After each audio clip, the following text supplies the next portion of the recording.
live control room here, see what we've got, and we are waiting. We're live. I'm just gonna say it. There we are, officially on YouTube. We are good. It is your old pal Emac, joined by one fast Eddie Fear, reprising last night's fun and insanity. And we are got a new sponsor for this show. We got Saturday sponsor and a Sunday sponsor, so not too shabby. I know a lot of you are watching the old NFL today. We've got World Series tonight at 8:10.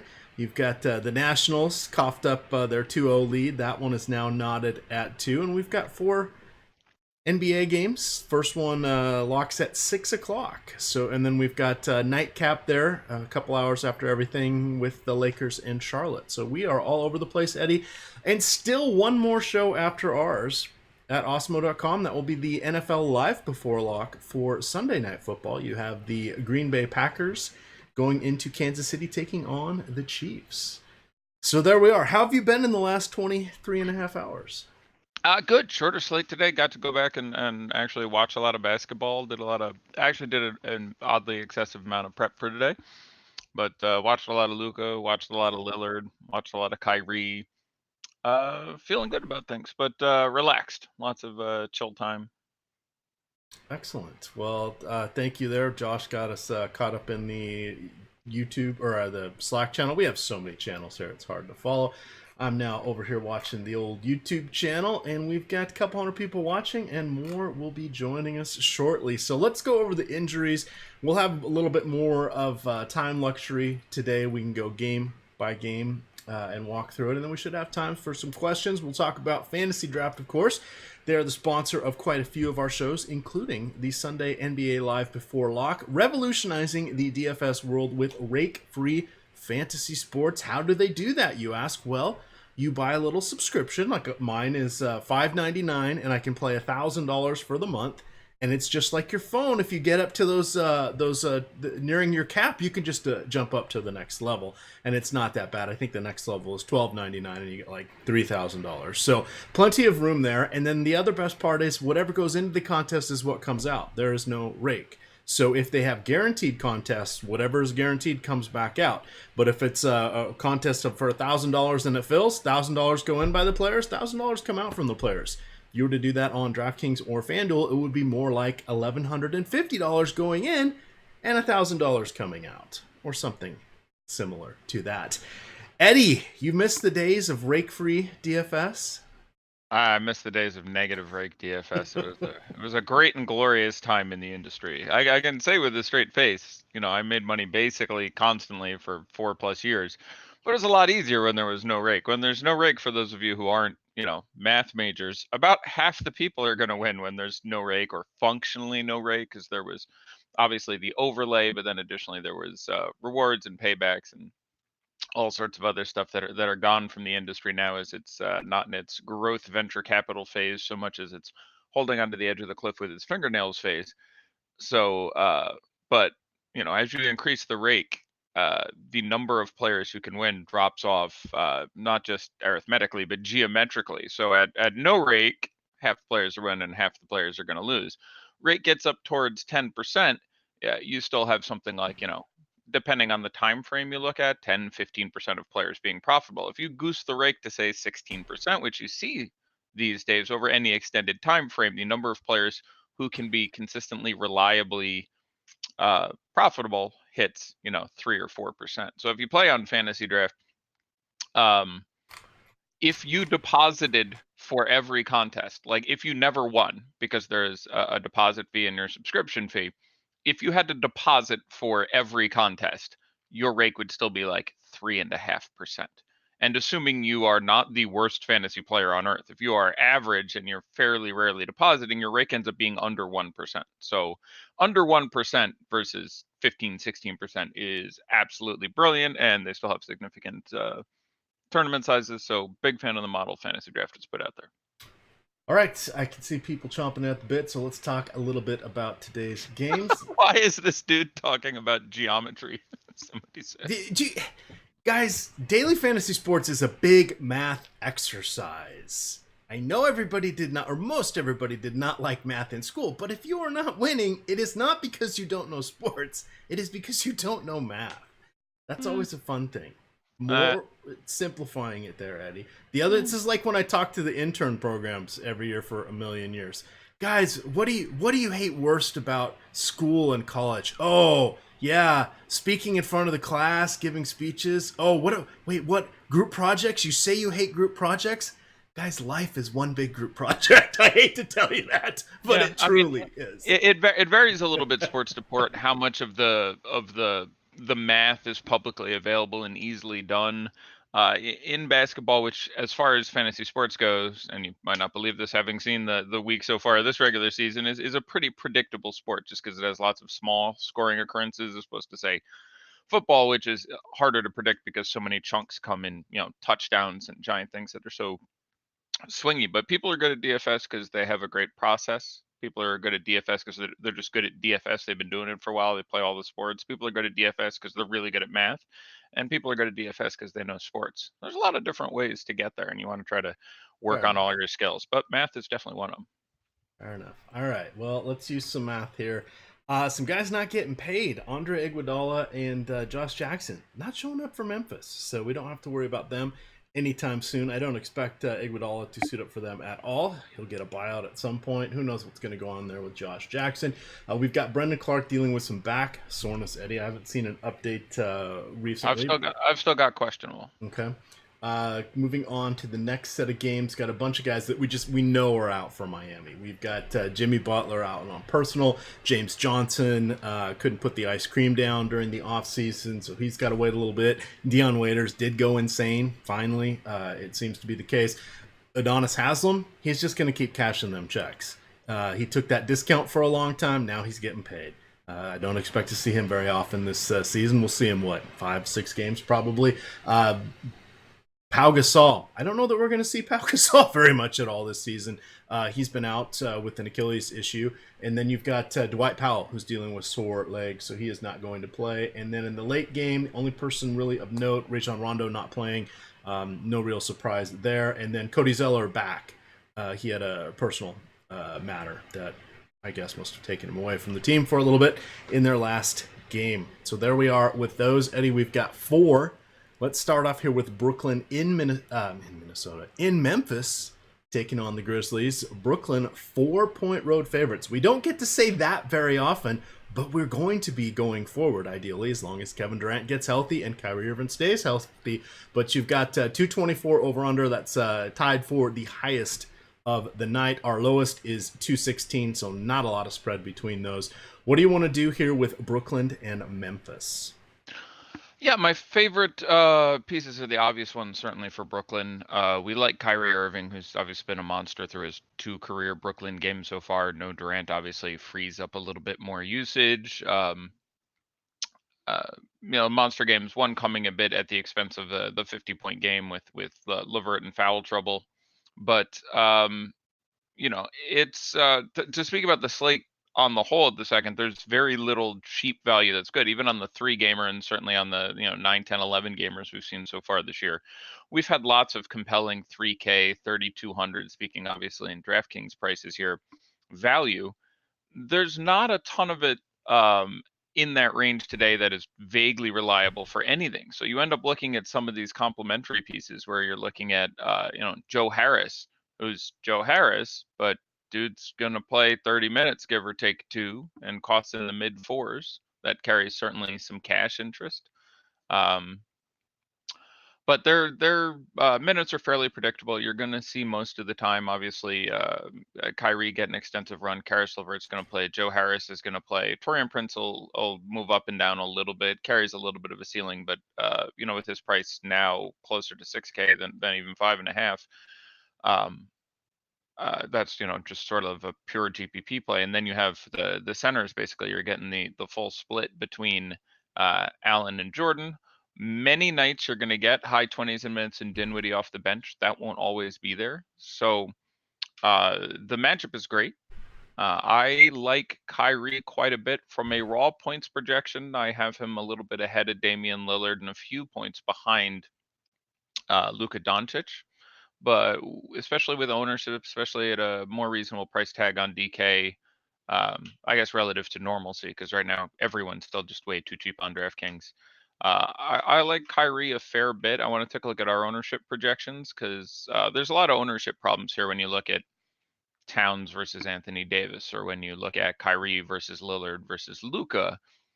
There are points at which it makes more sense. I have Towns as my top overall play, but for example, Anthony Davis can go off on any given day.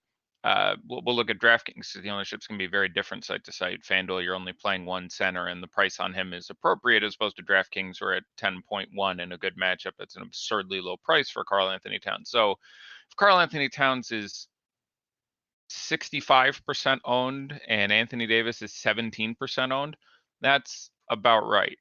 If we end up having a projection that has much less for Towns or much less for Davis, then you're wanting to be reacting to take advantage of those numbers. But getting back to the Nets specifically, um, it's difficult to get to Kyrie sort of on both sites. Again, the price tag on FanDuel isn't as friendly. Karis LeVert, one of my favorite FanDuel plays on the day, so playing both of them is obviously making a stand. I think you can play both of them, but Karis LeVert at 6.4 on FanDuel is one of the top 2 or 3 plays on the entire site. So I'd expect you to have a lot of that, which normally would limit your exposure to Kyrie a little bit. But Kyrie's certainly all the ceiling in the world, and the matchup is a great one. This is going to be overall. I mean, they're not Charlotte bad, who's on the slate as well, but they're a young developing team. But they're going to be even more abused up top through the point, through the wings, than they are down low. So you'll see situations where they just played Chicago recently, and Chicago's gonna be a fun team to target this year because there will be times that it really points to a Zach LaVine game, and times it really points to a Lauri Markkanen game. And when Chicago went up against the Grizzlies, you had Zach LaVine unsurprisingly go the hell off and drop, I think it was 37 real.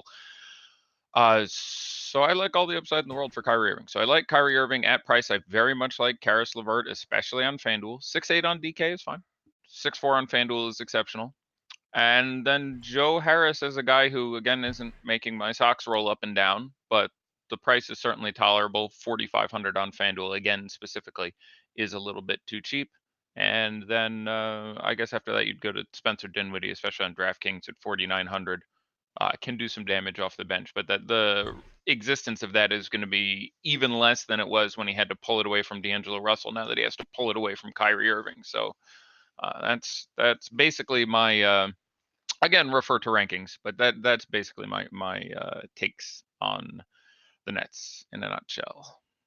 All right, moving along here to the other side. I'm just gonna get some other information up here. We've got still waiting on Brandon Clark. I've got the old Twitter up. We do have Derek Jones Jr. officially ruled out. We were not we were expecting that.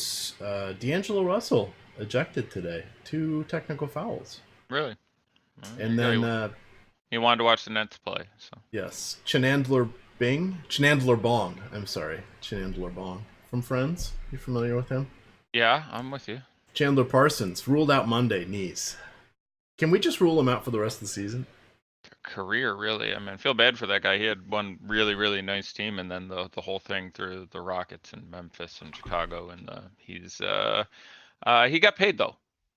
He got paid though. He's got one. I mean, it's not John Wall bad, but he's got a very player-friendly contract. We'll leave it at that. Yeah, he definitely does. All right, looking over here at Memphis. Also does some very nice male modeling. I'm not familiar with his work. Oh, you should be. It's tour de force. You should look up some Chandler Parsons male modeling. I am going to do that right now while you mention that Jonas Valanciunas has not yet played in the fourth quarter through 2 games. True. I think it was 16 and 18 minutes so far. It's a 4-game slate. I don't think it's crazy. We'd like to get the Brandon Clark out news. Maybe they combine that with whatever, and you get 24 minutes of J-Val, who certainly in what's a very good spot for him could drop 40 at 3% ownership in that time. So if Brandon Clark is out in 100 lineups, I'd have, a few shots at J-Val, but the most likely thing is 18, 20 minutes, 26 fantasy points, which doesn't quite pay the nut, but certainly Jonas Valanciunas not out of play on a 4-gamer. Neither is Ja Morant. This is going to be a not the best matchup for the Grizzlies. Not as good as playing, say, the Grizzlies or playing Charlotte, but certainly can get there. It just we haven't seen the time really yet, with his minutes really sitting in the high 20s. I think that continues to possibly be threatened for a little while going forward. They're actually running this team fairly deep right now, Taylor is, but Dylan Brooks will be popular because while it's not locked in stone and they have a few guys who play that position, and I'd not be shocked to see him yanked, we have no reason to think that he's not going to start and play 30 minutes in this game. And his price is 39 on FanDuel, 36 on DK, I think. So uh, I have him projected slightly less than Joe Harris, but again, when you're saving $1,000, makes a lot of sense if you're trying to pack in more Kyries, more Karl Anthony Towns, more LeBrons, more Anthony Davis, more Lillard, etc., that you end up with a very reasonable amount of Dylan Brooks. I'm going to look up our ownership projections right now because I'm curious, with the caveat that it is an NFL Sunday, so everything's a little bit weird. DK, he's 17. Yeah, I think it'll be a little higher than that. There's a real paucity of good value today. But yeah, he's going to be owned because he's not complete crap at his price, and that's not true of many guys under, say, 4,500 today. So he'll catch some ownership, and I'm fine with it. It's a pretty good spot for him. I like his ability to, I would end up projecting him for 29 minutes and 22 and a half fantasy points, and at 3,600, if he's only 17% owned, I would get on top of that. All right, yeah, that just came in. We just literally got an update, and it went up one tick, so we're good. What went up the ownership? Yeah, it went up from 16.7 to 16.9, so Ooh. round that to 17. All right. With regards to any of the other guys here on Memphis, guy I like is going to be one Jay Crowder.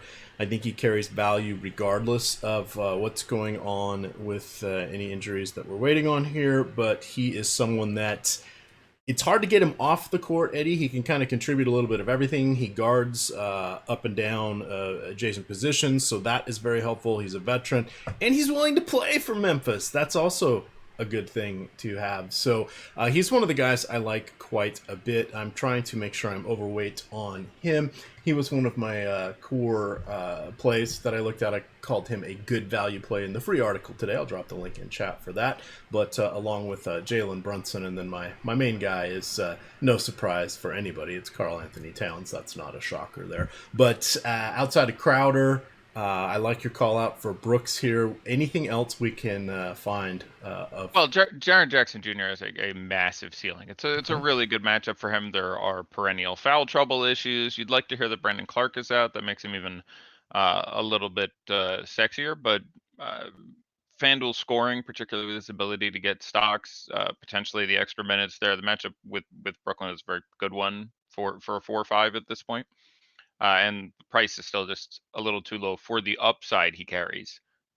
Obviously, some very frenetic, varied results you're going to get out of him, but I like Jaren Jackson Jr. quite a bit. You should definitely make sure you have some. Past that, there's nothing to super hang your hat on. I don't think you have. You mentioned Jay Crowder. The price on DK is very good. Again, he should see 30 minutes, give or take one or two, maybe even a couple more than that. You could see 33, 34. I like the matchup for him. I expect him to also be in that 20% owned range. On DraftKings at 4,400, that's a really good price.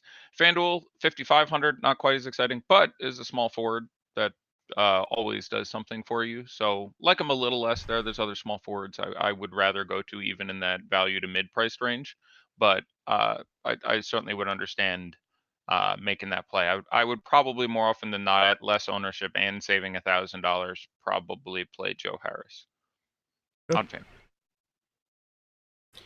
All right. Anything else from this game? Oh, we're good for now. If I miss something, I'm sure people will yell at me and it'll come up in questions. All right. Now we've got dueling 7 o'clock games. We will start out with Portland at Dallas. A little bit of a Western Conference rivalry here. And this one is going to be fun. You've got Damian Lillard going against Luka Doncic. You've got Hassan Whiteside going against Kristaps Porzingis, more or less. This is a very fun, exciting game. A lot of moving parts here.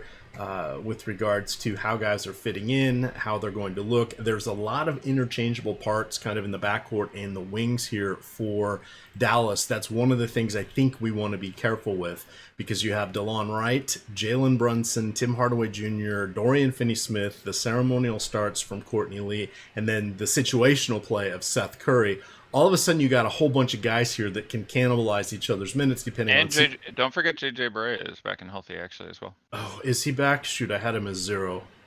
No, he's back and he's back and healthy, and I believe played 11 minutes in one game. I will look this up. He's not of and by himself a fantasy concern, but when discussing the logjam in the backcourt, he's obviously a guy who has gotten some trust from Carlisle in the past, and is a name that factors into this. Yeah, one of my faves too. Yeah, you gotta love any guy that size who goes out there, plays hard, and gets some work done. Let's see. Did not play in the opener against the Wizards, and in the second game, I really thought he saw some time somewhere. I'm wrong. He didn't play in either game, but he is back and healthy. I'm 100% sure actually. I recall seeing he was healthy. He might have played a little in a preseason game, hence my confusion. But he has not actually played. Yeah, he played on the 17th, so that would have. There you go. Was it 11 minutes? Did that number hold up? Let me get back. Just curious. Doesn't matter. He played 17 minutes. Oh, well, then there you go. I was wrong about everything. But anyhow, JJ Barea is back there too. So yeah, the backcourt is all kinds of clustered. Yeah, this game is fascinating for me. It's worth talking about the slate again from a bit of a 10,000 foot level for a second, or 30,000 foot, depending on what you say, where you're from. There's not a real. Well, if you're looking at the slate as far as games to target, the first 3 games are very, very close. None of them have a huge line that I would really work around that much. All of them have an over-under of 221 to 224, I think. The last game is the real one with some concern, where it's the slowest game of the night, pretty significantly. The Lakers being, I believe, the slowest paced team in the NBA right now, through, again, 2 games. But that they are very deliberate. They got some old men's out there. And also the largest line by far is a 14-point line. So for the purposes of game stacking on a 4-game slate, or the purpose of focusing more heavily on a game, none of them are particularly that much more attractive than the other, but the largest risk would be carried in that 4th game. So yeah, this game is the really interesting one for me, because there's a lot of coach maneuverability things going on here, and this could play out a number of ways. I just got a question by Twitter about the whole Brandon Clark thing. If Brandon Clark is out, who does it help? I think you may get a few extra minutes of Triple J. You may get a few extra minutes of Jonas Valanciunas, but most likely would just turn into 15 minutes of Bruno Caboclo, who they're toying with as a backup 4 or 5 at times. So no immediate super help for anyone in that context. But he'd been playing 23, 25 minutes a game, so those minutes have to go somewhere. But no individual guy all of a sudden gets those 23 or 25 minutes. The largest piece would, I'm pretty sure, go to Bruno Caboclo. He'd play 15 minutes or something. But yeah, this game is really interesting for me. So where to start there? What's interesting is when you look at games that you can think of getting out of hand or being interested in game stacking, clearly there's some appeal for this one, with some real usage monsters on both teams when you talk about Lillard and McCollum, or you talk about Porzingis or Doncic. But you look at that first game with neither defense being particularly ideal between those 2 teams, and again, some guys we can target with real ceiling possibilities. And then I think my favorite, just setting aside ownership, which will be significant, would be the Timberwolves and the Heat. Timberwolves not playing a lot of defense. The Heat, I believe, currently number 1 in the NBA in pace, by the way. You swap out Whiteside and get a really mobile center who likes to rim run.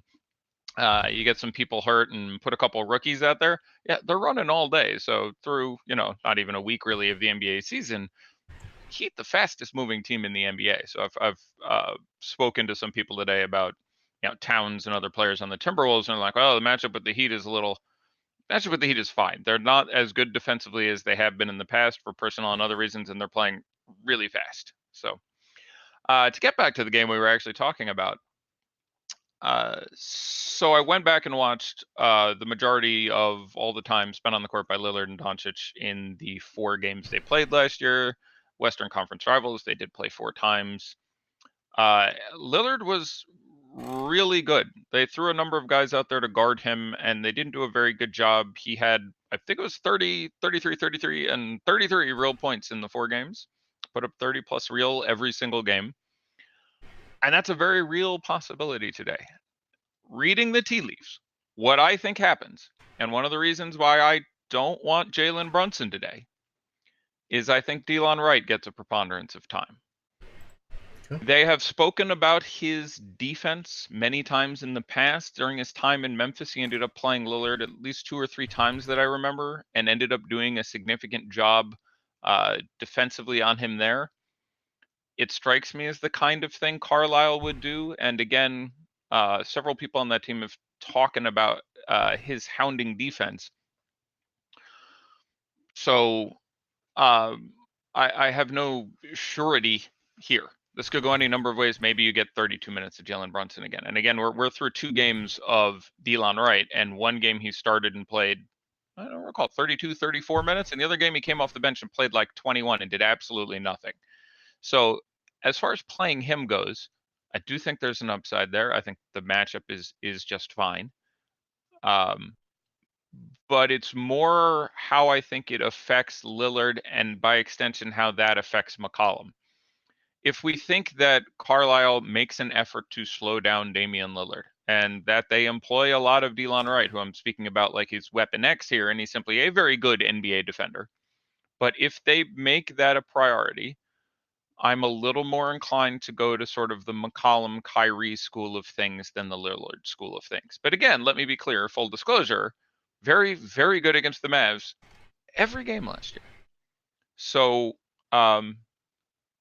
and again, this again comes into an ownership question. When you talk about, like, I'll go look at DraftKings right now. I'm curious what we have Lillard, Kyrie, Luka at, because their projections are in the same range. I do have Luka the highest by a few points, but we have Kyrie at 18%, Luka Doncic at 31%, and I'm assuming Damian Lillard is in here somewhere. I think I just flicked past him. Damian Lillard at 17%. Okay, so we basically have Lillard and Kyrie drawing even. Between those 2 guys at this point, I would play Kyrie Irving. Feel just a little bit better about the matchup. You know, also Trailblazers front end of a back-to-back, I believe. I don't think we discussed that. A couple teams on a back-to-back here. I believe they're on the Texas swing. I think they play in San Antonio tomorrow, if They memory do. serves. Right. So that factors into the math there. While as the Nets are off, they played Friday and play again Wednesday, if memory serves. So I end up feeling a little bit better about Kyrie if Kyrie and Lillard are going to be similarly owned. I'm a little more inclined there. If you want to follow through and have a theme with your lineup, which on a 12-game slate is relevant, and on a 2, 3, 4-game slate I think is a little bit more important, that makes me more interested in CJ McCollum, who I think will then have the better defensive matchups, getting Brunson, getting other guys who are not as dogged there. And I think a little more likely you get the ceiling game out of him, and it also helps that he's underpriced. Again, especially FanDuel. FanDuel, pretty hard for me to get away from McCollum Levert at shooting guard. There's some compelling value plays. You'd want some presence in a fast game, especially if you're running a lot of Miami guys to Andrew Wiggins. But I'm a fan of McCollum today, which leads us to sort of the third big piece here, which is Hassan Whiteside. So teams are going to try to keep him off the court all year. That's going to be a thing. Hasn't really worked thus far, or maybe it has to some degree, but he's gotten his 26, 27 minutes both games. He's been very productive. He's going to be productive when he's on the court. But teams are going to try to throw out there a lot of shooting and be like, okay, if you want that guy who's going to get all the rebounds and get these putbacks, you're going to give up a lot of 3-pointers because he is not mobile enough to stay on the court. So now you talk about Maxi Kleber, who's an excellent 3-point shooter. You talk about Kristaps Porzingis, who's an excellent threat from the outside. I have concern that Hassan Whiteside doesn't walk into his first 20, 22, 24 minute of the game, minute game of the season here. If he's out there, he's just fine. But I have concerns that he does get played off a little bit. For example, they played the Kings the other day, and the Kings had a stretch of Harrison Barnes at center.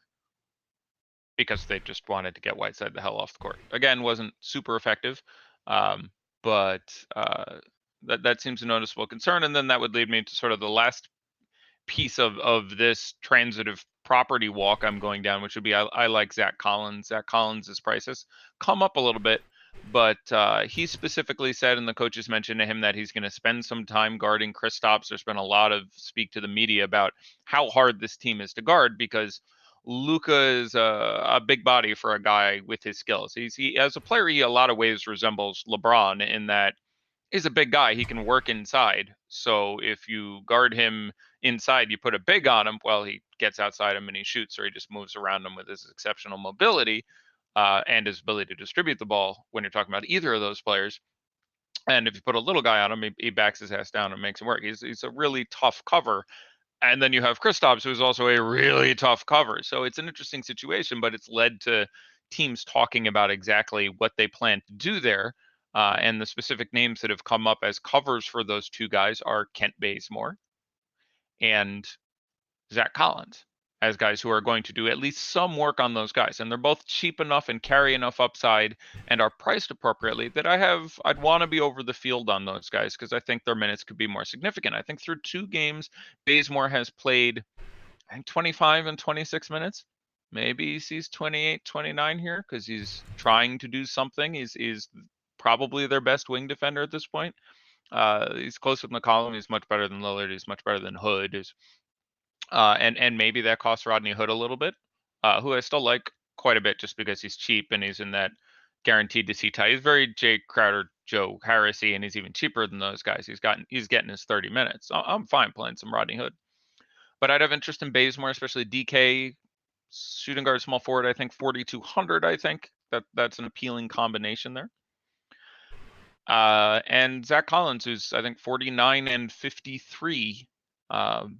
Maybe gets a little more time here. Now he's been getting significant time. He's starting at the 4 and backing up the 5, but certainly something I'd have interest in there. So, long story short, getting around to the Trailblazers, I think Lillard is great. Again, was great in this matchup all last year. I'm thinking he may be a focus of the defense. Even if that is the case, there is a very real chance he just reminds people that he's Damian Lillard and drops him in from 30. And I think he is a better offensive player than Delon Wright is a defensive player. So if our ownership projections hold and he's the same as Kyrie, I would have him under Kyrie as far as my interest in playing. I would have him under Luka even at the increased money. But it's not like he certainly can't still get there. McCollum again, especially if I'm not playing Lillard. I like to have me some McCollum. The takes I just had on Bazemore and Collins. And Rodney Hood is not a bad play at all. We're sitting at $4,000 and very possibly will still play the 30-odd minutes. So that's the Trailblazers. As far as the Mavericks go, I have Luka as the number 2 scorer on the slate, only behind Karl Anthony Towns. He's phenomenal. It's a lot of fun to watch there. I don't think they have anyone who can necessarily hold him up. So pretty big fan of that play. Not really sure what to add there. DeAndre Jordan will be starting for Jarrett Allen this evening. It's good to have friends. Yeah. Okay. I will change my minutes projections from 25 Allen, 23 Jordan to 25 Jordan, 23 Allen, which does not. Hey, that's like a 14% combined swing there, Eddie. Massive. No, it isn't. I guess if they both lost, if they both lost and changed, you move them both. Yeah, I guess they're both losing. I guess they're both losing like a 1/12 of their. So 8% one way, 8% the other way. I guess it's sort of okay. I'm with you. I would probably change my rankings a little bit now because there's just a slightly greater likelihood that the guy who's starting gets 28 randomly than the guy who's coming off the bench. I think. And it's interesting that you'd have a sort of a differential line there, not to get too mathy here, over the bigger the line is, there is a point in which the guy coming off the bench would actually be more likely to get the extra time. So like this game is projected to be pretty close 4-point game or whatever. The starter would be advantaged. But if it's like a 14-point game, the guy off the bench is probably a little more likely to get the extra time. It's weird. No one cares. Anyhow, yeah. So other ticks from this game, Jalen Brunson is currently we have projected at 24%. That's fine. I would rather. Is that your computer or mine? Someone's computer just made a your program died noise. That was not me. My Uh-oh. fan's going pretty good, but that's it. No, I just got the doo-doo-doo. Your remote desktop services has ended. Oh, I was logged into the remote server from Osmo from uploading the rankings. Okay, I was worried something caught fire. Nothing caught fire. We're good. So anyhow, we should move on to other games. But yeah, it's a very interesting game for me. So I would end up under on Jalen Brunson. I would end up over on Delon Wright. And I think I've done it to death, so I'll shut up now. All right. Our next one here, we've got some questions, pointed questions asking more about Shabazz Napier here. Minnesota is favored at home by 7. This is the high game of the night with the 224 implied point total. Guys, I'm not fans of Jeff Teague, but then he is 5,300 on DraftKings, so you kind of got to be a fan. Bam Adebayo and Justice Winslow are seeing their prices really go up, particularly on DraftKings, where they're both at 7,000. I prefer Bam over Winslow in that one. And then, so I guess Napier, Hero, and Nunn are the guys they'd really like you to hit on from the premium Slack. Yeah, in general, assuming they get about the same minutes, and I haven't projected the same right now, I will generally like Nunn a little more than Hero from a raw points perspective. I need to check all the ownership on all these dudes in this here game for this team. Nunn is 16, Hero is 13. Yeah, so I have no strong take between those two Yeah. gentlemen. Right. So the bugaboo here is these guys are on a back-to-back and played an overtime game last night. Blech. So thankfully they have some guys out, although they still have enough guys to really spread minutes pretty darn thin if they want to. But what do you get out of Goran Dragic, who is just an absolute monster again and is priced in the fives? Is he gonna play? They've been really cautious with this guy's minutes for a number of years. Where he had a big summer, we're gonna give him a break, and we're not gonna play him. And like, could he go out there and play 35 minutes? Sure. You could also go out there and play 20 minutes. So again, this just comes into an ownership question. I think there is a very real ceiling for him in this matchup. This is a Minnesota team whose defense has not stepped up to the level of their offense this year, and Towns, while improved, still has some real issues on that kind side of the court. And again, this is a Miami team currently running at the fastest pace in the NBA, so there is very understandably a lot of interest in these Miami players. And you can take a look at my rankings if you haven't already, and I imagine 8 or 7. I ranked 7 in Miami players, and they are AA, BA, BA, AA, BA, and BA. So I ranked 7 players, and they're all A's and GPPs, just because of the prices. You have Justice Winslow at 7,200. I would say there is some negative correlation with him and Goran Dragic. So there's a lot of how many Heat players is too many Heat players. They both can have a big game concurrently. But if there were 2 players I would specifically try to avoid, actually those would probably be Kelly Olynyk and Myers Leonard. But the second pairing that I would think is definitely negatively correlated would be Goran Dragic and Justice Winslow. But other than those 2 specific pairings, yeah, these guys are really cheap. And GPPs I don't mind 4, and cash I don't mind 3. Um, Winslow is, for me, very close to a must on FanDuel, where the price is even better and the position is critical. On DK, he's functionally much more expensive because of the way the various economies work there. And on FanDuel, it'd be, I think, $5,200 more to get to Karl Anthony Towns. On DraftKings, it'd be $2,900 more to get to Karl Anthony Towns. So it's none of it exists in a vacuum. So I still like Justice Winslow is absolutely fine as a piece of your puzzle, but on DK, and again, I have him ranked with 2 A's, but that puts him in my top 11 plays on the slate. On FanDuel, he would be in a conversation for the best play on the slate. Um,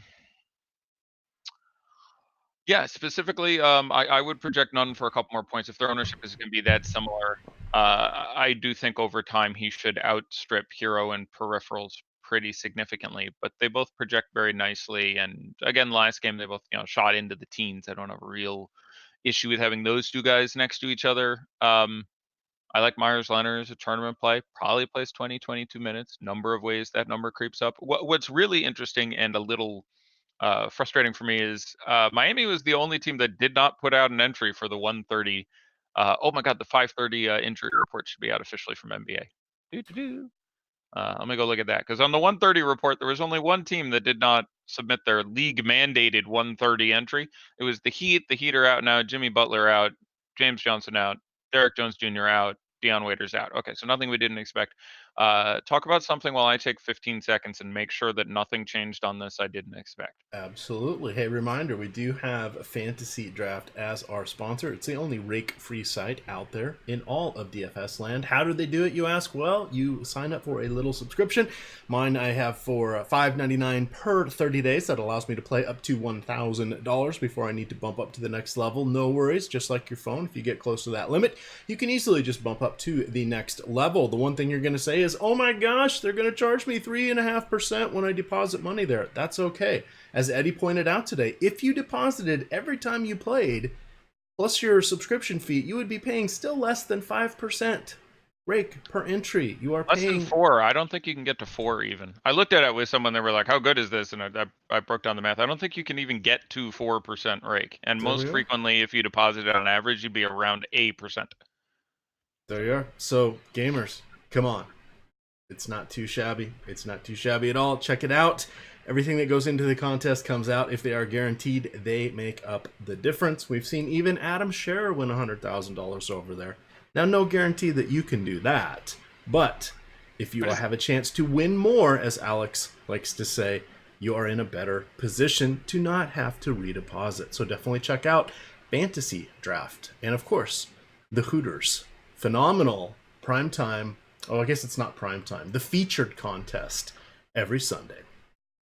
John Morant or none, Kendrick Nunn on FanDuel for tournaments.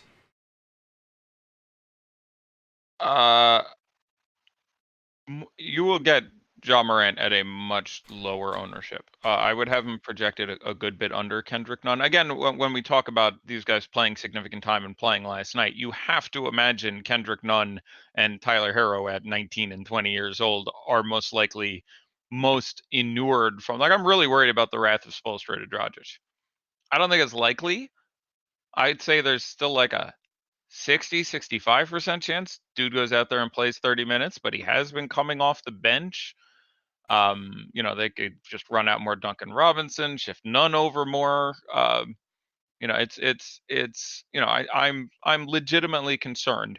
There's obviously still a huge upside. He's priced extremely well, but I'm legitimately concerned about Dragic. I'm pretty surprised if Hero and Nunn don't get 33 minutes or so each tonight. Like, I think they really get there. We don't have news yet on Brandon Clark.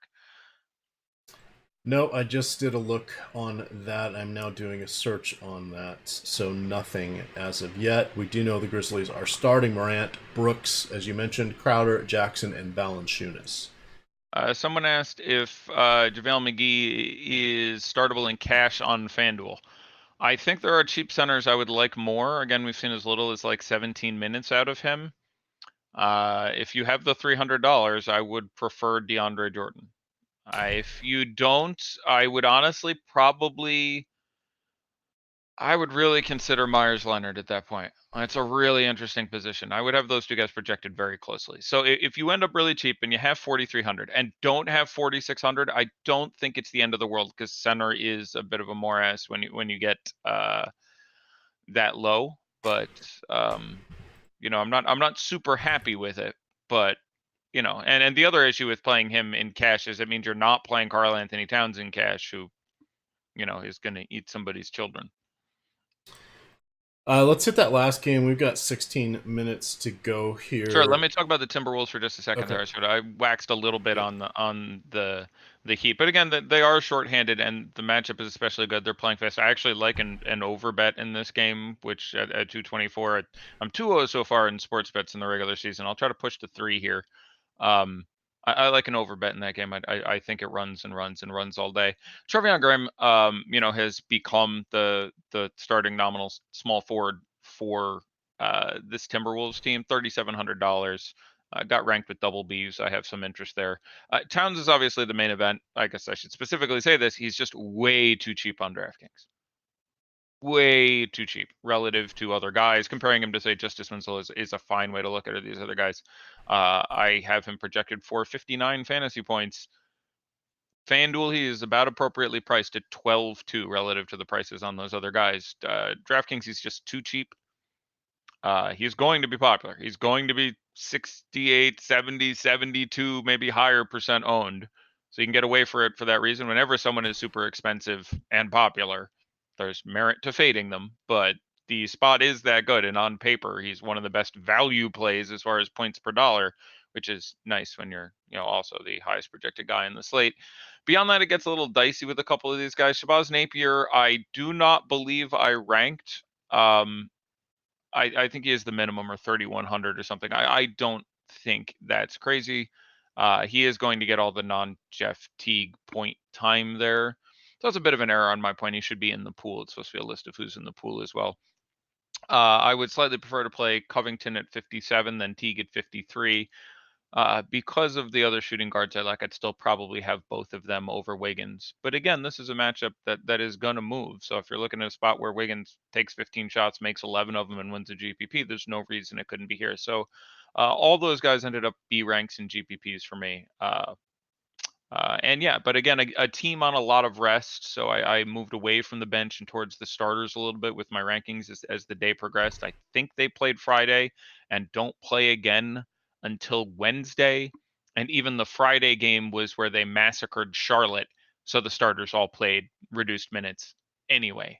So I'm a little inclined to think if you think this game stays close, which I do, that the starters get a lot of time. So that's something to do with not ranking Napier, but he should be ranked because I'd have him in the pool and it's supposed to be a list of everyone in. So, okay, done. All right, last game of the night. We're getting a lot of questions on JaVale and Howard. Neither one's played a ton of minutes. Are you nervous about those guys at all? Yeah, I have absolutely no idea what they're going to do, and it's a gigantor blowout. So, of all the guys you can randomly catch playing center on that team, there's several of them. Again, this is a 14-point line, and that feels a little low for me. If I hadn't gone with the other sports bet, I'd have bet on the Lakers. They just came off. They are, I think, the slowest team in the NBA right now. Just having played, I think they won 95 to 86 over the Jazz. So that's a bit of a downturn from the fantasy perspectives of these guys. And it's a 14-point line, which again to me actually feels a little bit low. This is an awkward Lakers squad, but the disparity in talent between these Lakers and these Hornets is preposterous. It's like a high school team playing a fourth grade team. It could very well be a good bit of a beating. So when you talk about those center guys, obviously, it's one of the only positions in which Cody Zeller does a lot. He's not a brilliant on-ball defender. He's not a brilliant defender himself. He does a lot of the small things good. He's great on the screen, great on a couple other things, but he's not a massive defensive liability. The bigger issue is, figuring out how to deal with Anthony Davis and LeBron James, who for most of the time are going to be playing the forwards on this team. So I guess if I had to play either Dwight Howard or JaVale McGee in tournaments, I would slightly prefer Dwight Howard, assuming the money is irrelevant. I think as the year goes on and how he's being treated by Vogel and just sort of the bugaboo and what people are talking about, I think I think in 2 months you are consistently seeing Howard get 24 minutes and JaVale get 16 if they're both still healthy. So I'm a little more inclined towards Dwight Howard. There's absolutely nothing wrong with playing JaVale McGee in a tournament, because even if he gets 20 minutes, JaVale McGee against the fourth grade team can get 37 fantasy points. But just the likelihood is reasonably small when you're out there with Anthony Davis and LeBron James, who also both impact rebounding. And so, again, it would be an ownership question. If JaVale McGee was 9% owned, I'd be like, yeah, that feels fine. I'm fine being around that area. If JaVale McGee's 20% owned, I don't really want any. If JaVale McGee's 4% owned, yeah, I'd get on top of that, because that's just sort of the gut math is how I feel that works out. So that's my take on Lakers centers. And I did end up ranking mostly from this game some of the bench players because of what I consider a reasonable likelihood of a slaughter here. I ranked Alex Caruso as all the way as a D in cash and a B in tournaments. He'd be in the rotation regardless. He's only $3,100. There's a chance he plays the entire fourth quarter. I ranked Troy Daniels, who at $3,100 should be evolved. I really like Troy Daniels.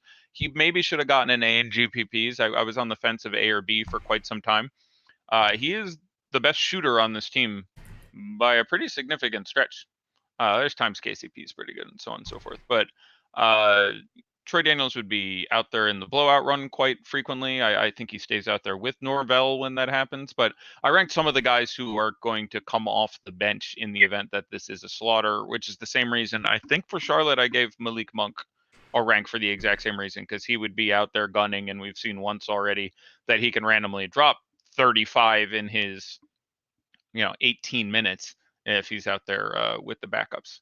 But definitely the game I have the most concern about. Let me talk about LeBron and Anthony Davis for a bit. The continued absence of Rondo, I do think, is a significant boon for LeBron James.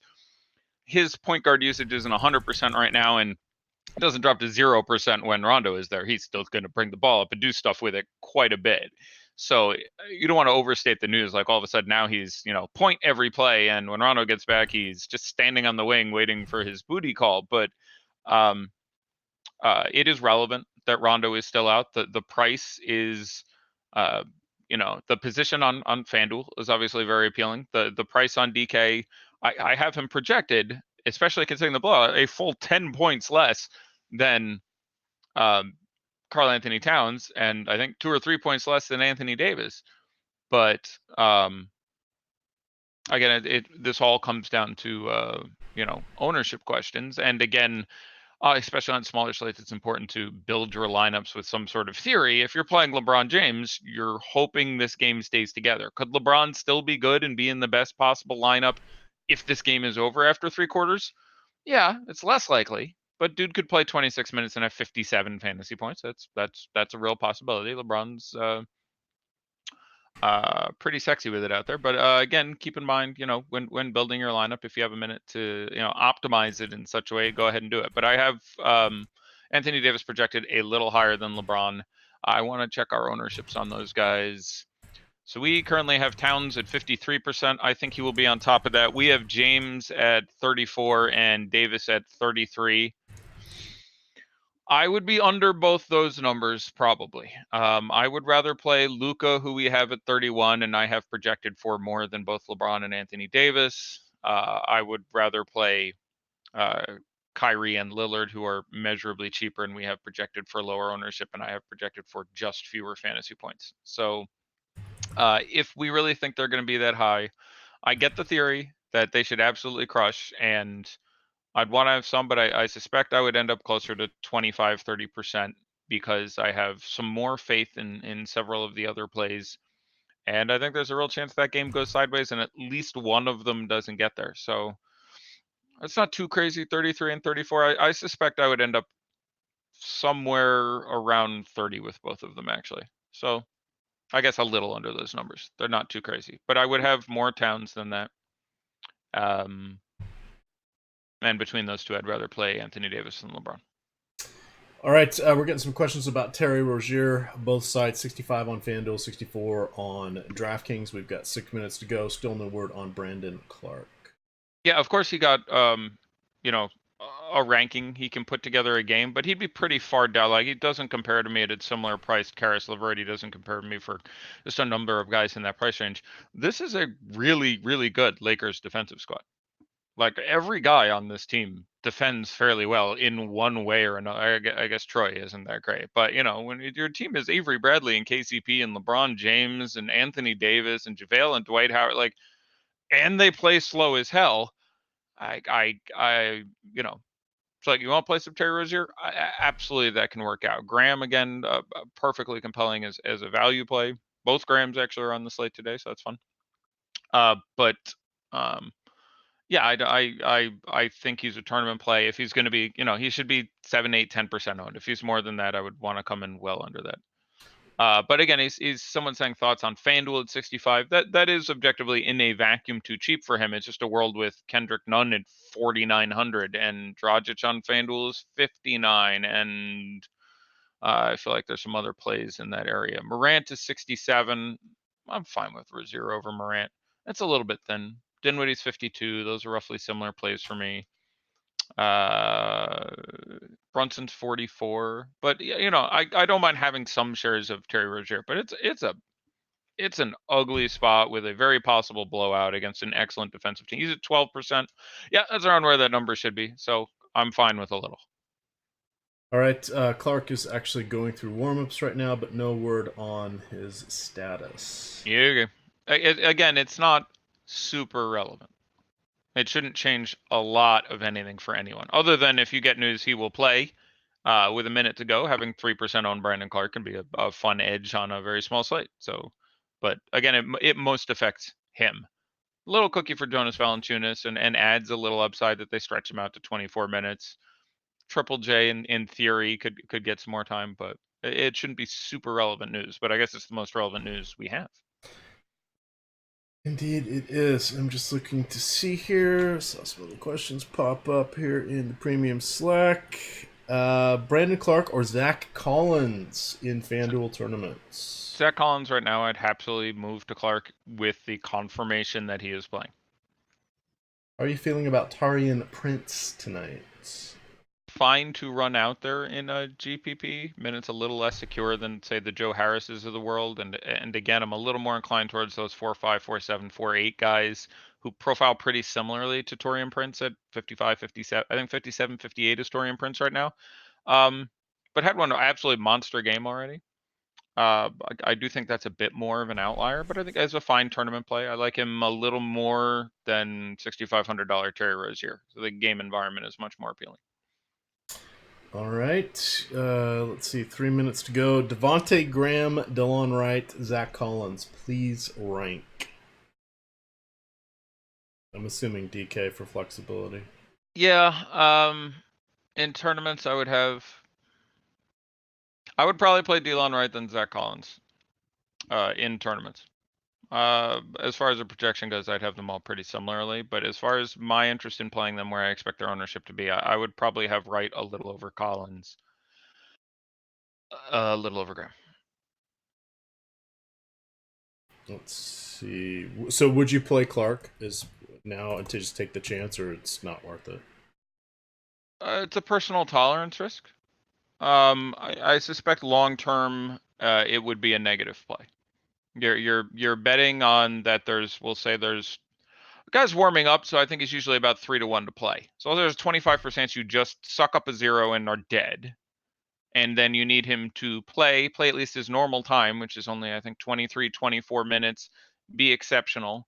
But the 1% of the time he puts up 35 plus fantasy points, you have a real chance of taking down the world. I would guess long term that nets out as a negative play, but I'm fine with someone who wants to run Clark out with news and abstention. All right, there's a little tiny bit of room there in some of those fantasy draft contests, so you can check those out if you would like. Just scanning. That's your line there, Eddie. They don't want none. They certainly do not. We do have another show tonight, 7:30. It will be the NFL Live Before Lock, breaking down that Sunday night football game. No Patrick Mahomes. His ankle is keeping him out of tonight's game, so we get yet another backup quarterback. Isn't it his knee? Oh, you're right. I'm not a football guy, but didn't his knee like rotate around the side of his leg? Yeah, I'm sorry. It was his knee. His ankle was a mid-game issue. And he had a high ankle sprain. I think some number of weeks. Just trying to upload my lineups with 40 seconds. Oh yeah. I always feel bad for you guys. All right, I'm in. So there we go. No, I was doing too many things at once, but I'm back now. So, he was dealing with a knee issue, and they're just being super duper careful because why wouldn't you with his thing? Can you rank the shooting guards on FanDuel, please? Just the entire thing. Karis LeVert, CJ McCollum, other people. Again, I think we're under a minute, so that's another. I'm typing it into the chat. So there we go. LeVert, McCollum in tournaments. LeVert, McCollum, Wright, I'm sorry, Levert, McCollum, Hero. Hero might honestly better. Probably Levert, Hero. It's probably Levert, Hero, McCollum. Sorry, I'm scrolling down and revising as I go. Dylan Brooks is really good. Levert's my favorite. Hero's probably second. It's probably Levert, Hero, McCollum, Brooks, Graham. Counting everything all together, you can play some Monk. You could play some Garrett Temple. You could play some Trevion Graham. But that's where I'd end up. I think we're locked. So that was a rank a whole position with 13 seconds to go is a tough one. We're good. We're done. That's it. All right. Nats are going to lose tonight. Imagine losing a 2-0 lead. Well, they just scratched Max Scherzer, so that's going to be less They than scratched. stellar. Why'd they scratch Max? Neck spasms. So That's have to be some neck spasms to keep you out of a World Series. Well, in his last game, I was starting to get nervous because he was throwing with a lot of exertion. Not that they don't always, but I'm just waiting for the other shoe to drop, and I think it may have. So there you go. They're going tonight. I don't even know who's starting now. Let's take a quick look at that. But at 7:15, or pardon me, 7:30, you're going to get the NFL Live Before Lock. Tomorrow you get the DFS NBA strategy show, the NFL strategy show, the deep dive, or the deeper dive, Live Before Lock. We got all sorts of goodness there. Let's see. Oh, good God. Joe Ross is starting. Bet the house on the Astros. Yeah, This is not good. That's no good. Not good at all. Not good at all. All right. Any final thoughts before we get on out of here? Who's the highest owned player? Oh, well, let's look real quick. That we can do. Get over here. There is a nice little 3-game 7 o'clock slate for those of you playing. You can rewind this about halfway and hear Eddie's thoughts on that if you need a little something to tide you over until dinner time. I'm having white chocolate Reese's peanut butter cups. I'm off my diet for a week around Halloween. Glorious. I had before we started, I had regular Reese's peanut butter cup minis because they complemented my lunch of chips and salsa very well.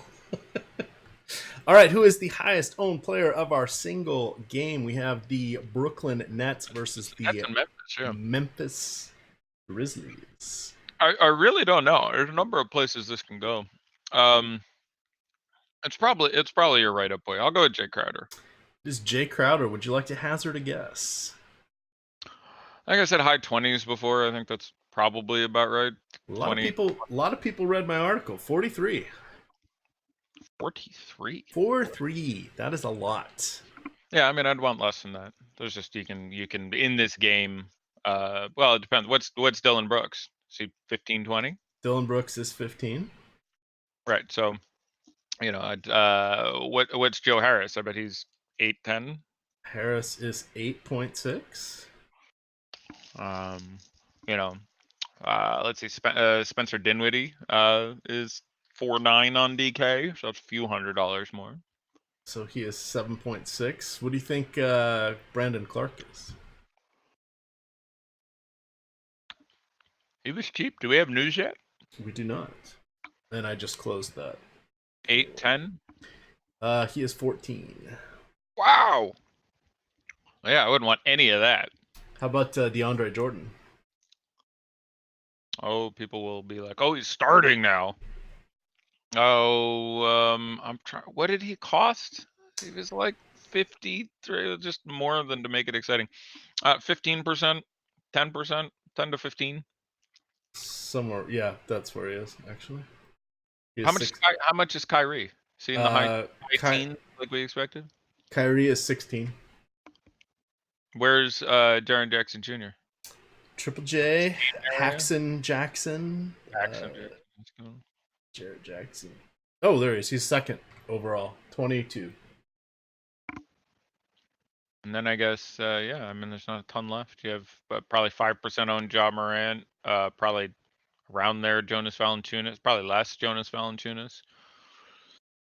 But yeah, okay. That'll do her. All right. Excellent. All right, gamers. I'm off. I think I'm off for at least a day.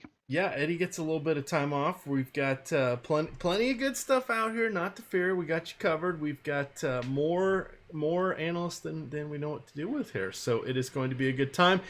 Check it out tomorrow. You will get at 9:30 the DFS strategy show for NBA. You will also later tonight, posted by around 10 o'clock, will be the early bird. You can either listen to that as you fall asleep or when you first wake up.